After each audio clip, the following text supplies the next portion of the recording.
யாவரும் தலைகளை தாழ்த்தி தேவனை நோக்கி நம்ம பார்க்கலாம். வானத்துக்கும் பூமிக்கும் ஆண்டவராக இருக்கிறாங்க நல்ல கர்த்தாவே, ஆண்டவரே இந்த வேலைக்காக செலுத்துகிறோம். ஆண்டவரே உங்கள் வார்த்தைகளினாலே ஆண்டவரே எங்களை உணர்வுள்ளவர்களாக்க வேண்டுமா ஜெபிக்கிறோம். எங்களுடைய குற்றங்கள் குறைகள் எல்லாவற்றையும் மன்னியும். வருகிற நேரங்களை பொறுப்படுத்திக் கொள்ளும். பேசுகிற உம்மோடும் என்னோடும் ஆண்டவர் உமது கேட்கிற உமது பிள்ளைகளோடும் தேவ ஆவியானவர் இடைப்பட வேண்டுமாய் சர்வவல்லமையும் மிகுந்த கிருபையுள்ள இயேசு கிறிஸ்து ஜெபிக்கிறோம் நல்ல பிதாவே. ஆமென். ஓகே, நாம் இன்னைக்கு பார்க்கக்கூடிய தலைப்பு ஞானமும் உணர்வும் உள்ள இருதயம். என்னதுங்க? ஞானமும் உணர்வும் உள்ள இருதயம். இப்ப ஞானமும் உணர்வும் உள்ள இந்த இருதயத்தை குறித்து நான் யோசிக்கும் போது எனக்கு ஞாபகத்துக்கு வந்தது யாருன்னு பாத்தீங்கன்னா சாலமோன் தான். சரிங்களா? இப்ப சாலமோனை குறித்து உங்களுக்கு தெரியும். உலகத்திலே மனித இனத்திலே தேவனிடத்திலே ஞானத்தை கேட்டு உலகத்தில் உள்ள நபர்களிலே தேவன் அதிகமாக ஞானத்தை கொடுத்தது யாருக்கு அப்படின்னு பாத்தீங்கன்னா சாலமோன் என்ற ஒரு நபருக்கு தான். இப்ப அவருடைய ஜெபத்தை குறித்து நம்ம பார்த்துட்டு வரலாம். 1 ராஜாக்கள் 3ஆம் அதிகாரம் 9ஆம் வசனம் பாருங்களேன். 1 ராஜாக்கள் 3ஆம் அதிகாரம் 9ஆம் வசனம்.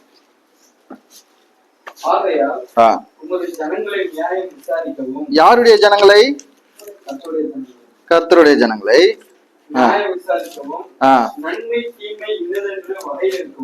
நன்மை தீமை இன்னதென்று வகையறுக்கவும் அடியனுக்கு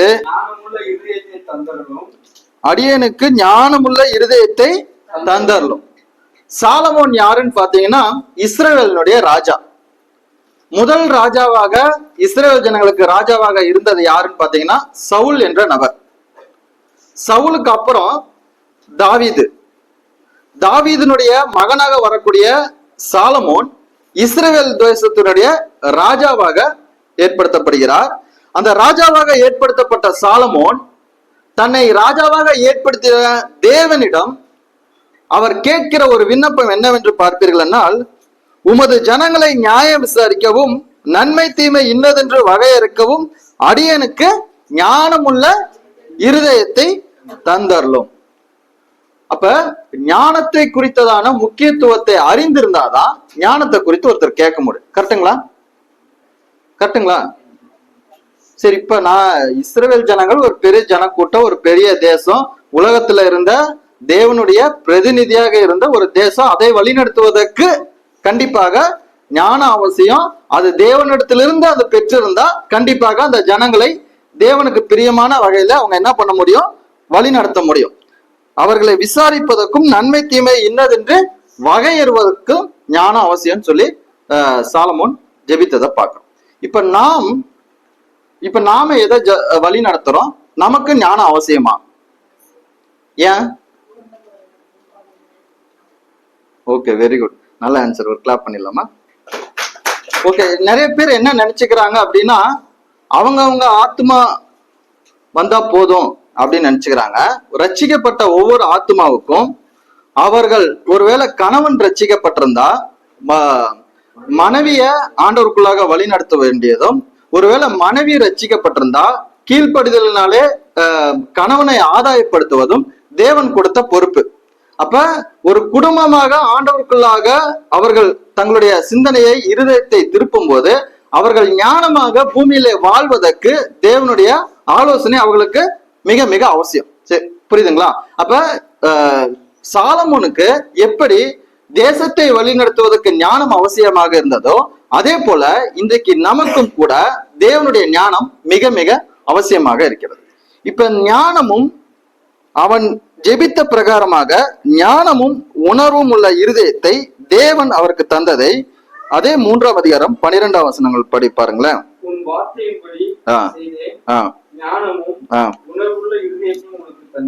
ஞானமும் உணர்வும் உள்ள இருதயத்தை உனக்கு தந்தேன். அப்ப ஞானம், நீங்கள் தேவனிடத்தில் சாலமோனை போல ஞானத்தை கேட்கிறவர்களாக இருப்பீர்களானால், ஞானமாக நடப்பீர்களானால் நீங்கள் உணர்வுள்ளவர்களாக இருக்கும். கரெக்டுங்களா? சாலமோனுக்கு தேவன் ஞானமும் உணர்வும் உள்ள இருதயத்தை தந்தார். ஏனென்றால் இஸ்ரவேல் ஜனங்களை வழிநடத்துவதற்கு ஞானம் அவசியமாக இருந்தது. ஞானத்தினுடைய இருப்பிடம் யாருன்னு பாத்தீங்கன்னா தேவன் தான். அதனால தேவனிடத்திலிருந்து ஞானத்தை சாலமோன் கேட்டார், தேவன் தந்தார். இப்பொழுது நம்மளுடைய குடும்பத்தை வழிநடத்துவதற்கு நமக்கு ஞானம் அவசியம். நாமும் கூட சாலமோன் விசுவாசித்த அதே தேவனிடத்தில் நாம் கேட்கும் போது நம்முடைய குடும்பத்தையும் வழிநடத்துவதற்கு தேவன் அந்த ஞானத்தை என்ன பண்றாருங்க, தருகிறார். இந்த ஞானம் எப்படி இருக்கும்னா உணர்வு சார்ந்ததா இருக்கு. உணர்வு வேற, உணர்ச்சி வேற. நான் சொல்றது புரியுதுங்களா? உணர்வுகள் என்பது ஃபீலிங்ஸ், உணர்ச்சிகள் என்பது எமோஷன்ஸ். எமோஷன்ஸ் வேற, ஃபீலிங்ஸ் வேற. இப்ப எமோஷனுக்கு ஏதாவது ஒரு எக்ஸாம்பிள் சொல்லுங்களேன். அண்ணா செம்மையா சொல்லிட்டாரு, ஒரு கிளாப் பண்ணிடலாங்களா? ஓகே, பெண்களுக்கு ஈக்குவலா எங்களுக்கும் ஞானம் இருக்கு, சரிங்களா? ஒரு கிளாப் பண்ணிருங்க எங்களுக்கு வேண்டி. ஓகே, அப்ப கோபம் வந்து எமோஷன். ஒரு எக்ஸாம்பிளுக்காக, ஒருவேளை நம்ம செய்யாத ஒரு தவறை நமக்கு சுட்டி காண்பிக்கும் போது நமக்கு கோபம் வருதா? அப்ப கோபம் இயல்பாகவே மனிதனிடமிருந்து வெளிப்படுவது எமோஷன். அப்ப உணர்வு என்பது என்ன? துக்கம். திக்கம் வந்து எமோஷனா ஃபீலிங்கா?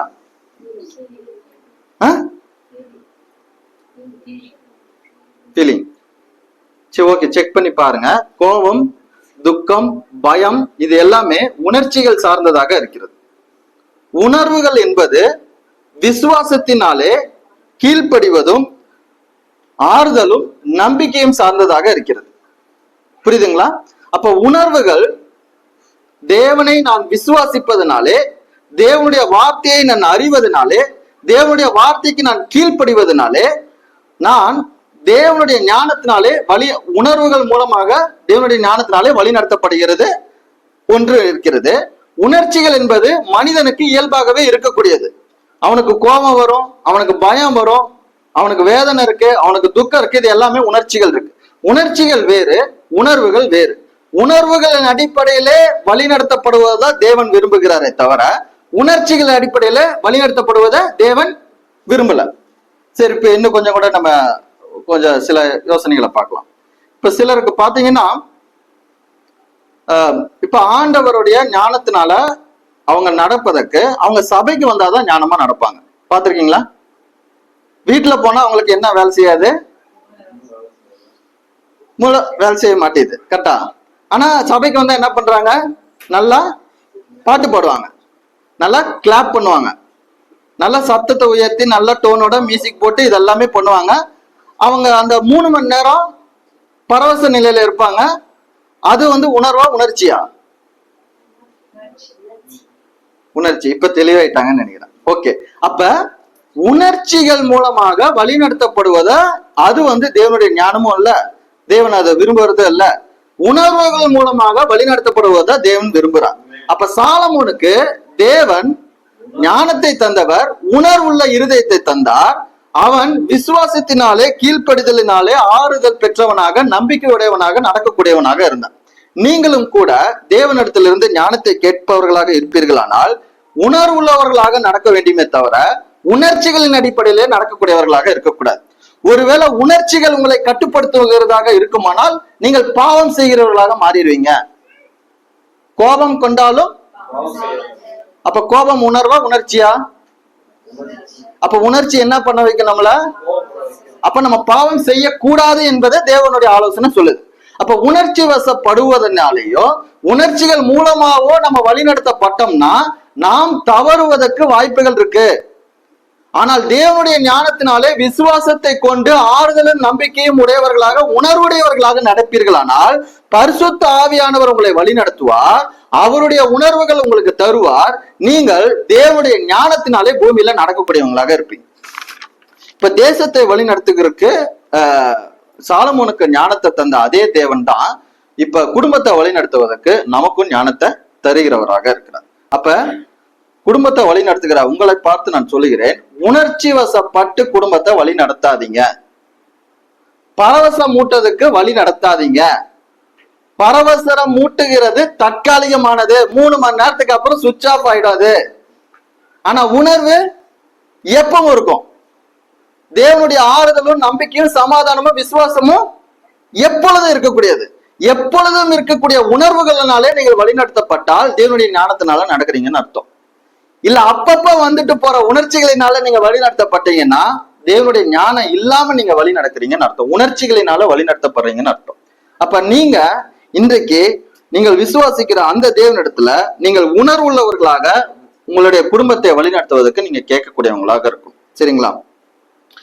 நீங்கள் சங்கீதத்துல யோபுல எல்லாமே பார்க்கும்போது சர்வ வல்லவரின் சுவாசமே உங்களை உணர்வுள்ளவர்கள் ஆக்கும் என்று வசனங்கள் சொல்லுகிறதை பார்க்கிறோம். உமது கற்பனைகளை கற்றுக்கொள்ள என்னை உணர்வுள்ளவனாக்கும், உங்களுடைய சாட்சிகளை நான் அறியும்படி என்னை உணர்வுள்ளவன் ஆக்கும் என்று சொல்லி உணர்வுள்ளவன் ஆக்கும் என்ற ஜபம் அதிகமாக சங்கீதங்களில சொல்லப்படுகிறத பார்க்கும். அப்ப நம்முடைய ஜபமும் தேவனுடைய ஞானத்தினாலே உணர்வுள்ளவர்களாக நம்ம வழிநடத்தப்படுவதற்கு தான் நம்மளுடைய ஜபம் இருக்க வேண்டியதாக இருக்கிறது.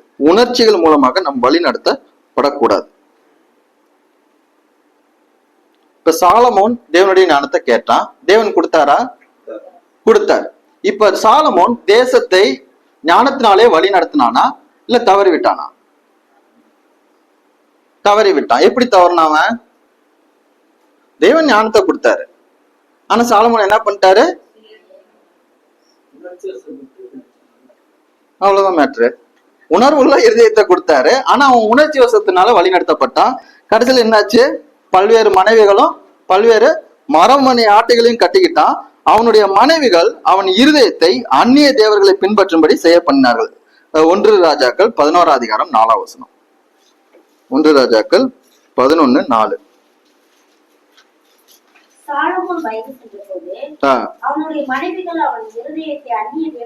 அவனுடைய மனைவிகள் அவன் இருதயத்தை அந்நிய தேவர்களை பின்பற்றும்படி. உணர்ச்சிகள் மூலம் நீங்கள் வழிநடத்தப்படுவதை விரும்புவீர்களானால் நீங்கள் ஈஸியாக சுலபமாக நீங்கள் வழிகொள்வதற்கு அது காரணமாக அமைந்துவிடும். உணர்வுகள் மூலமாக நீங்கள் விசுவாசத்தை கொண்டு வழிநடத்தப்படுகிறவர்களாக இருந்தால் நீங்கள் உறுதியாக நிலை நிற்பதற்கு அது வழிவகுக்கும். நீங்கள் எந்த நாளே வழிநடத்தப்படுகிறவர்களா இருக்கிறீங்க. இப்ப சாலமோன் தேவனுடைய ஞானத்தை கேட்டானா? தேவன் உணர்வுள்ள அந்த ஞானத்தை கொடுத்தாரா? ஆனா அவன் உணர்ச்சிகளுக்கு இடமளித்து அநேக மனைவிகளை திருமணம் செய்து கடைசியில அந்நிய தேவர்களை பின்பற்றுகிறவனாக அவன் போயிட்டானா? கரெக்டா? அப்ப உணர்ச்சிகளுக்கு இடமளிக்காத வகையிலே உணர்வுள்ள இருதயத்தோட நடப்பதற்கு நாமும் நம்ம விசுவாசிக்கிற தேவனிடத்துல நம்ம வேண்டுதல் செய்கிறவர்களாக இருக்கணும். இப்ப இந்த மாதிரி வழியில விலகினதுக்கு அப்புறம் அதே 1 ராஜாக்கள் 11 அதிகாரம் 14 வசனம் பாருங்களேன்.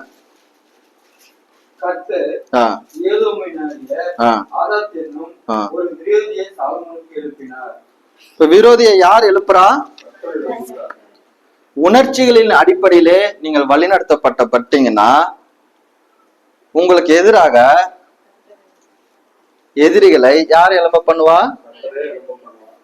ஒருவேளை உணர்வுகளின் அடிப்படையில அவருடைய ஞானத்தை கொண்டு வழி நடத்தப்பட்டீங்கன்னா ஆண்டவர் உங்களுக்கு உணர்வுள்ள இருதயத்தை கொடுத்திருக்கிறதுனால, பரிசுத்த ஆவியானவர் உங்களோட கூட இருக்கிறதுனால, அவருடைய வார்த்தைகள் உங்களோட கூட இருக்கிறதுனால, தேவன் உங்களோட கூட இருக்கிறதுனால தேவன் விரும்புகிற பிரகாரமான வாழ்க்கையை உங்களால நடக்க முடியும்.